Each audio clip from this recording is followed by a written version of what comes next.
नमस्कार। शेयर बाजार से पैसा बनाना, ये ख्याल तो सभी को आता है ना। हाँ बिल्कुल। आज हम एडम हू और कॉनराड लिम की किताब है सीक्रेट्स ऑफ मिलियनेयर इन्वेस्टर्स, उससे कुछ जरूरी बातें समझने की कोशिश करेंगे। जी, और सबसे दिलचस्प बात शायद ये है कि इन दोनों लेखकों के रास्ते कितने अलग थे। हाँ, वो बताइए जरा। देखिए, एडम ने पहले बिजनेस से पैसा कमाया, फिर उसे समझदारी से लगाया, और कॉनराड वो तो दिवालिया होने के बाद सिर्फ ट्रेडिंग से दोबारा खड़े हुए।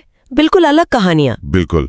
तो आज हम यही देखेंगे कि इन अलग अलग अनुभवों से क्या सीखा जा सकता है, कैसे कोई भी सिर्फ पैसे बचाने से आगे बढ़कर निवेश की दुनिया में आ सकता है। हाँ, और ये समझना भी जरूरी है कि सही तरीके से करें तो निवेश सिर्फ किस्मत का खेल नहीं है। सही कहा। तो पहली बात, निवेश की सोच। अक्सर लोग डरते हैं कि ये तो बड़ा जोखिम भरा है, जुआ है। हाँ, ये डर आम है, लेकिन किताब कहती है, और ये सच भी है, कि ज्यादातर जोखिम बाजार में नहीं बल्कि जानकारी की कमी में है। अच्छा जी, वॉरेन बफेट जैसे सफल निवेशक सोच समझकर कदम उठाते हैं, वो अंधेरे में तीर नहीं चलाते। किताब में एक लाइन है, थोड़ा ज्ञान मार सकता है, मतलब अधूरा ज्ञान खतरनाक है। इसलिए सीखना और एक सिस्टम बनाना वो बहुत जरूरी है। बिल्कुल।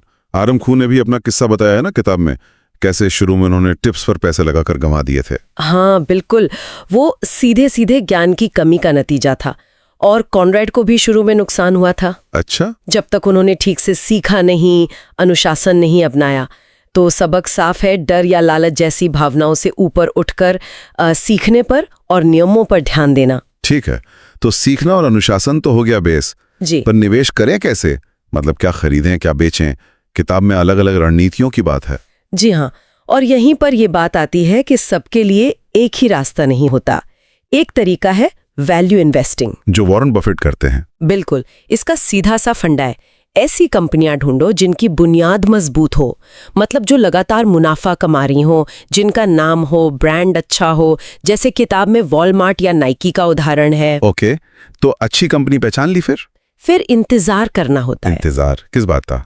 कि बाजार किसी वजह से शायद कोई बुरी खबर आ जाए या मार्केट में घबराहट हो, उस कंपनी को उसकी असल कीमत से कम आके तब उसे डिस्काउंट पर खरीदना। अच्छा, इसमें तो धैर्य चाहिए। फिर बहुत धैर्य चाहिए। लक्ष्य होता है धीरे धीरे लंबे समय में अच्छा रिटर्न कमाना।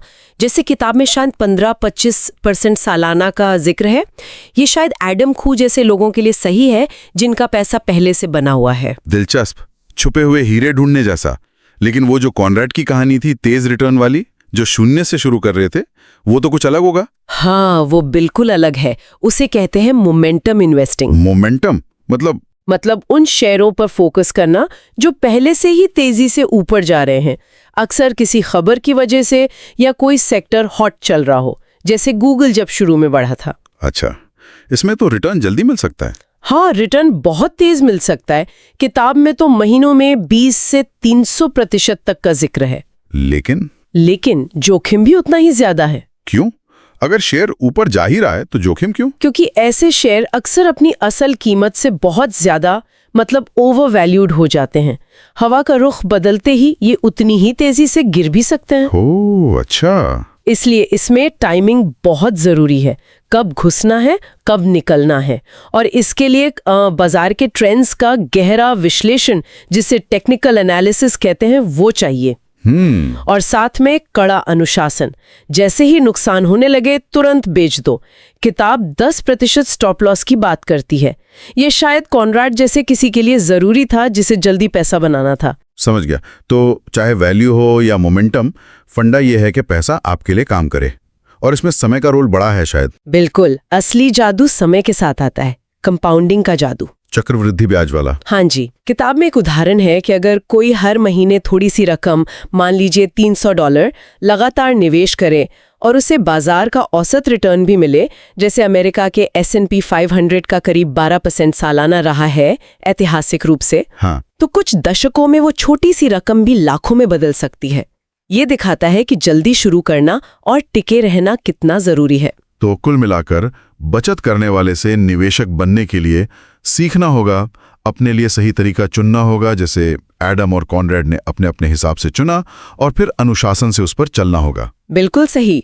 ये कोई रातों रात अमीर बनने का नुस्खा नहीं है, बल्कि सोच समझकर धीरे धीरे संपत्ति बनाने का तरीका है। सबसे जरूरी कोई टिप नहीं, बल्कि लगातार सीखना और अपने लिए एक सही तर्कसंगत रास्ता खोजना है, चाहे वो वैल्यू हो, मोमेंटम हो या बस इंडेक्स में निवेश करना हो। बिल्कुल। और एक आखिरी बात सोचने के लिए छोड़ जाते हैं।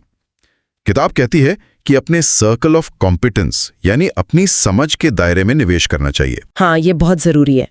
तो शायद पहला कदम यही हो सकता है कि सोचा जाए, भाई बाजार का कौन सा हिस्सा या किस तरह की कंपनियां हैं जिनमें दिलचस्पी है, जिनके बारे में और जानने का मन करता है। जी, शायद वहीं से शुरू करना सीखने की इस यात्रा को थोड़ा आसान और मजेदार बना दे। बिल्कुल सही कहा।